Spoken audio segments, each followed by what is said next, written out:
ये कहानी एक राजा की है जो मिठाइयों का बहुत शौकीन था।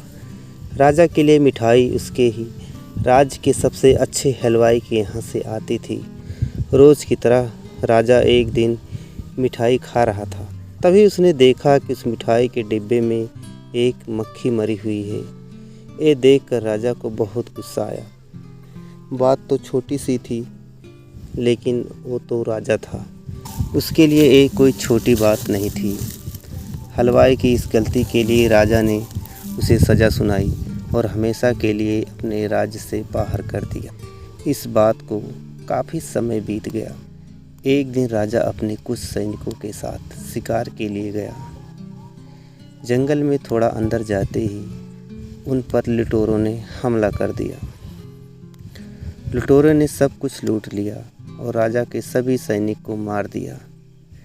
राजा किसी तरह अपनी जान बचाकर वहां से भाग गया और दूसरे राज्य की सीमा में पहुंच गया। कुछ देर में अंधेरा हो गया और वो राजा सुबह होने का इंतज़ार करने लगा।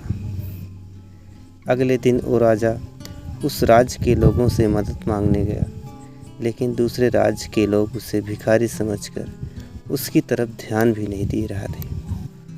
वो राजा भूखा प्यासा एक जगह पर ही पड़ा रहा। थोड़ी देर बाद एक व्यक्ति उस राजा के पास आया और बोला, महाराज, आप यहाँ इस हालत में कैसे? राजा बोला, कौन हो तुम और मुझे कैसे जानते हो? उस व्यक्ति ने कहा, महाराज, वही हलवाई हूँ जो अक्सर आपके महल में मिठाइयाँ भेजा करता था। राजा ने उसे सारी बात बताई। उस हलवाई ने राजा की मदद करी और उसे वापस अपने राज्य भेजने का सारा इंतजाम भी कर दिया। वापसी के वक्त राजा ने उस हलवाई को वापस अपने राज्य में चलने को कहा, लेकिन हलवाई बोला, महाराज, इस राज्य में मेरा बहुत नाम है। मेरी बनाई मिठाइयाँ इस पूरे राज्य में फेमस है। यहाँ आकर मैं काफ़ी अमीर हो गया हूँ। अगर आप उस दिन मेरी गलती की वजह से मुझे राज्य से बाहर नहीं निकालते तो शायद मुझे ये सब कभी नहीं मिल पाता और ना ही हमें कभी आपकी मदद कर पाता।